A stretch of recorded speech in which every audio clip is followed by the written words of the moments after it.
मनीषा के परिवार से सीबीआई ने क्यों की 3 घंटे तक पूछताछ, और कौन सी है वो 3 रिपोर्ट जिनके आने से हो जाएगा सब कुछ साफ। राम राम, आप देख रहे हैं इंडिया न्यूज हरियाणा और इन खबर हरियाणा। मेरा नाम है आरती अग्रावत। दोस्तों, मनीषा केस में इस बार वाकई में एक बहुत बड़ा ट्विस्ट आया है। सीबीआई ने सोमवार को मनीषा के परिवार से 3 घंटे तक लगातार पूछताछ की और उसके बाद भिवानी से सीबीआई दिल्ली वापस लौट गई।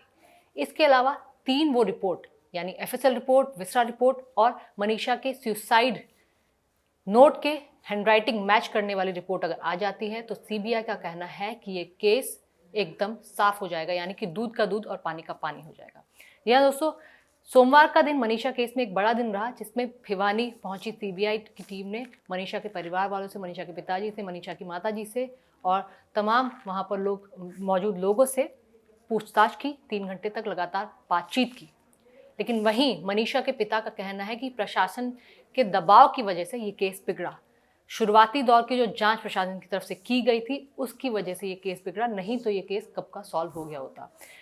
मनीषा के पिताजी का ये भी आरोप है कि अगर ये अचानक से जो मनीषा की मौत के बाद 5 दिन बाद ये सुसाइड नोट जो अचानक से आ गया था, इससे कहीं ना कहीं इस केस की दिशा को मोड़ दिया गया था। लेकिन सीबीआई से एक तरह से मनीषा के पिताजी ने उम्मीद जताई है कि सीबीआई की जांच पर सब कुछ साफ हो जाएगा, सब कुछ एकदम ये कहा जा सकता है दूध का दूध पानी हो जाएगा। ये मनीषा के पिताजी का कहना है। उनके आरोप थे कि कहीं ना कहीं प्रशासन ने इस केस को गलत दिशा देने की कोशिश की, जिसकी वजह से ये केस पिछले 2 महीने से उलझा हुआ है। हालांकि मनीषा के पिताजी ने भरोसा जताया कि सीबीआई के बाद, क्योंकि तीसरी जो पोस्टमार्टम रिपोर्ट एम्स में की गई है उसके बाद से मनीषा के पिताजी का कहना है कि हमें पूरा भरोसा है कि हमारी बेटी को न्याय मिलेगा और जो सच है वो सामने आएगा। इसके अलावा मनीषा के पिताजी ने ये भी कहा है कि जिस नर्सिंग कॉलेज में मनीषा एडमिशन की बातचीत करने गई थी वहाँ पर भी प्रशासन ने कोई भी पूछताछ या जांच नहीं की थी। हालांकि सीबीआई की टीम उस नर्सिंग कॉलेज में भी जांच कर रही है और पूछताछ कर रही है। हो सकता है आने वाले वक्त में मनीषा के साथ क्या हुआ था ये सच्चाई भी पूरी तरह से सामने आ जाएगी। अब चलते हैं मनीषा केस में जो 3 रिपोर्ट आने वाली हैं, 3 जो जांच इंपॉर्टेंट जांच जो सीबीआई की तरफ से वो की गई है वो है एफएसएल रिपोर्ट और विस्रा रिपोर्ट और इसके बाद सुसाइड नोट। सीबीआई का कहना है कि एफएसएल रिपोर्ट में काफ़ी कुछ साफ हो जाएगा और घटना स्थल के बाद जो पहुंचकर वहां पर एफएसएल रिपोर्ट तैयार की गई है। विस्रा रिपोर्ट जो मनीषा के पोस्टमार्टम के बाद आई है उससे बहुत कुछ क्लियर हो जाएगी कि आखिरकार मनीषा के साथ क्या हुआ था।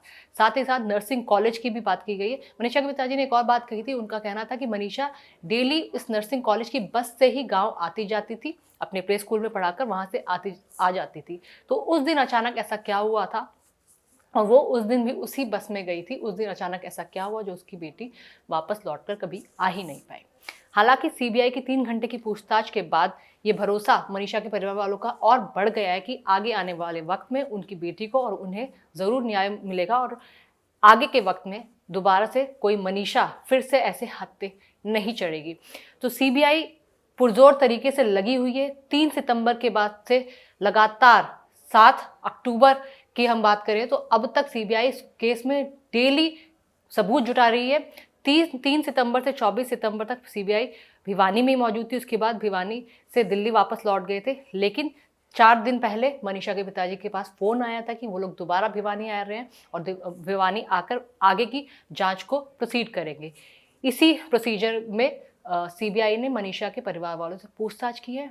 अब मनीषा के पिताजी और परिवार का भरोसा और बढ़ गया है, मजबूत हो गया। उनका कहना है कि अब हमारी बेटी को न्याय मिल जाएगा। तो दोस्तों, इसमें आपको क्या लगता है कि एफएसएल रिपोर्ट, विस्रा रिपोर्ट और कॉलेज में अगर बातचीत होती है, उसकी जांच होती है तो सब कुछ साफ हो जाएगा? साथ ही साथ मनीषा की मौत के 5 दिन बाद जो सुसाइड नोट सामने आया था, सोशल मीडिया पर जो वायरल हो रहा था, पुलिस का कहना था कि ये हैंडराइटिंग मैच हो गई है, सिर्फ 1 दिन में हैंडराइटिंग को मैच कर दिया गया था। क्या इससे सब कुछ साफ हो जाएगा? इस पर आपकी क्या राय है? हमें ज़रूर बताइएगा। नमस्कार।